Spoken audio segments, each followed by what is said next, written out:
Hey, welcome back to Milton Daily Homes. Chuck here. We have 10 properties, 10 coincidentally the same number of fingers I have. So we're going to start off with this first one, which is very interesting.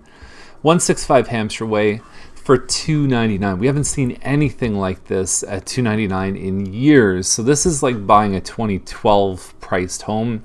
The problem with this is that it's probably going to sell in the 350 to 360 range because the same unit has sold multiple times in this area in the last 6 months. They've all been within this tight bandwidth.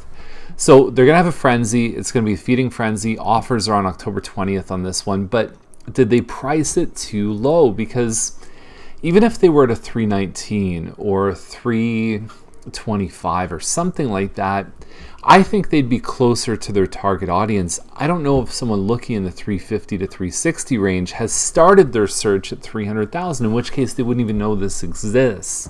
So that's the problem, is that you can almost, like, that's the same listing. There's a handful of listings that we hear about every year that list for $1, and then they just hold back and wait and see what people will pay. But I don't even know if the exposure is there because of the way people search for homes. So anyway, if you look inside, it's got 9-foot ceilings.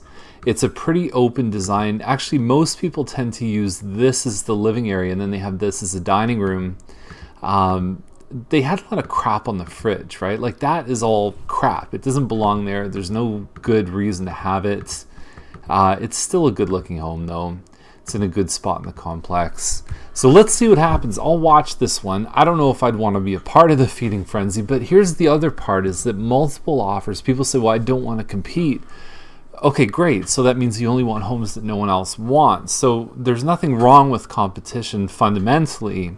You just have to change your approach. You're not going to negotiate. You have one shot to put a price out. And what we always say to people is that if it sold for $1,000 more, would you be upset? And if they would be upset, then maybe they should consider raising their offer to a point where if it did sell for $1,000 more, they wouldn't care. That's the point. We have no regrets, because the worst thing is that the home sells for something that you would have paid for it. So one shot is the only difference with competition. It's not that bad at all, but you have to approach it like you go to, and I hate to even make the comparison, but you go to the casino with $20 in your pocket and that's all you're going to spend. And when the money's out, you're out, kind of thing. That's the way to approach that kind of stuff. So anyway, Dawson Crescent, they tried up in the 4s, and apparently the capacity on Dawson Crescent is not there. So it does look nice. I would argue this is the best looking home on Dawson Crescent that I've ever seen. So it's just off of Bronte. There's train tracks at the end of the street. It looks nice inside. It looks quite good. I would say it's probably comparable to something like that Mattamy, like maybe a Bryant model. It's around that size. But here's the thing, is that it's probably getting close to new roof, new windows, all that stuff, furnace. It's in that area where it's pretty much around 15 years, so getting real close on that stuff. $80 a year parquet fee, so that's like $10 a month. It's really not much, but it is something to know before you buy. Waters is $429. Finished basement on this one, about 1,500 square feet plus that finished basement. And I don't know, it looks okay to me. I don't know if it would be my first choice for this kind of price point, but it's not bad. It's probably a little bit bigger, but maybe not as well finished. It's a little bit older. It's starting to get past that 10-year mark, those homes. Just around the corner is Featherstone. So now you can say, okay, for what, $30,000, $40,000 more, get a fully detached home, park two cars side by side in the driveway. You've got a nice big long room here, 9-foot ceilings, detached. It's a little bit more of a narrow kitchen, but there's a good main floor here. And you've got 3 bedrooms upstairs. And I think this one might have a loft upstairs too. So finished basement, nice, 102-foot lot. It's a little sloped up at the end. So let's say usable is maybe 90 to 95 feet. Aggregate patio, nice stuff. This is a killer deal. There's been a couple low sales for detached, and I think it's kind of pulled the whole market down in this area, but to me this is underlisted. I think that it's a great deal for what you're getting. 266 Duncan Lane, $498.9. which would be, if it sold anywhere near this price, it would be one of the highest townhouse sales ever in Milton. So it's like you got to bring the A game on this. And the photos are a little bit dark and they're a little off center. Never, ever, ever put anything up on top of your cabinets because it never looks good in the photos. You got to take that down. And the biggest risk is that people might think that there's not enough storage space. But I'm not seeing like sort of record breaking or top 5 in this one, just from the way it's being presented. 1763 square feet plus the finished basement. And it faces train tracks too, so I don't know. Good luck with that, but I think that they're going to have a bit of a tough time. This one on Trudeau, 589. We don't have a lot of photos. I know the floor plan, but I really can't describe it to you just from a video. 114-foot lot. Trudeau's going to get busier when they extend it past Louis St. Laurent all the way down to Britannia. So you're going to get that full, because now it's connecting up on James Snow, and then you've got the park, and then it goes straight down. So it will definitely get traffic. It maybe certainly not as much as James Snow Parkway, but you'll see people that live on either side of Trudeau that basically take that road. Looks like there's a basement apartment or something, some second kitchen down there that might be good for the right buyer. Landsborough is 624.9, double car garage. There's no other information here. It looks like there's wood floor on both levels. Sometimes when you see wood floor versus a hardwood, the wood floor usually is an engineered laminate kind of thing. So Campbellville is basically 5 side road. It's on about a half acre. Double car garage, nice appeal from the street. You can see some of the escarpment, sort of Mount Nemo kind of thing over here. That's what's directly across the road, so you can look at horses if that's what you want.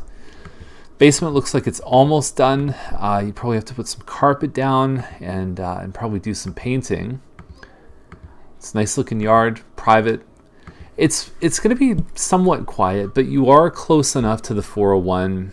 So it's almost that balance because you're pretty close to town, which is good. And, you could be in Milton probably in less than 10 minutes, which for most people that live in the country, not really possible. But yeah, you get a bit of that road noise. So do you have that kind of country serenity? I don't know. It would depend, right? But it's not that far. It's less than a kilometer away from the 401 for sure. So anyway, price looks pretty good. The last two, there's one on Scott here, 2230 square feet. It's a Thistle Bay model, and 529. So the same model as this one listed recently for 598. So they're big difference, right? I mean, there's a lot I could do with this one for like $60,000-$70,000. That's the front room, comes in handy for a home office. So I like the fact that front room plus the dining room plus family and kitchen. So when they combine the living dining, for what I like to do with my houses, I find that there's less functionality there than if you have the two separate rooms.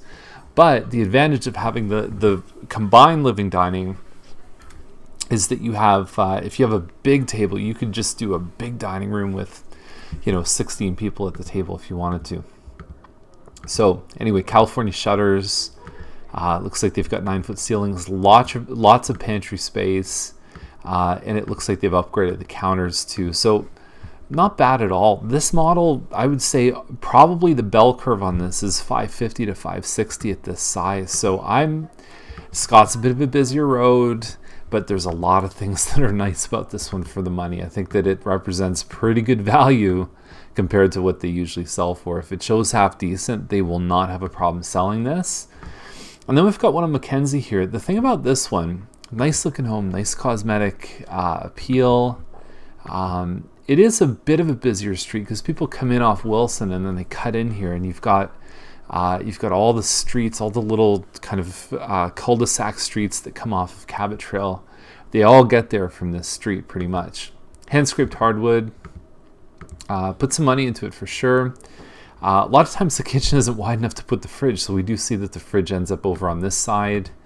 From a cooking perspective, I don't know if that's the most functional place for it, but whatever. Can't put it anywhere else. Bathroom downstairs. And you've got that nice Dorset Park lot, which is 52 by 110. And there it is. So the biggest problem that I would have with this, and I don't think that the price is that far off based on what else is sold, like on Bousfield and stuff like that, but the room sizes. So bedroom, here's the feet, 10-10, which is good. 8-7 is a little bit narrow. So there's one room that's 7 foot 4 inches. I mean, a queen size bed is pretty much like 6 foot something. So forget like headboards or anything. So if you need bigger bedrooms, this is probably not the right house for you. But if you like a big lot, you like that Dorset Park style of home, this one, they've put the work into it. So that's the list for today. 10 properties. Thank you for watching, and we'll see you again tomorrow with more Milton Daily Homes.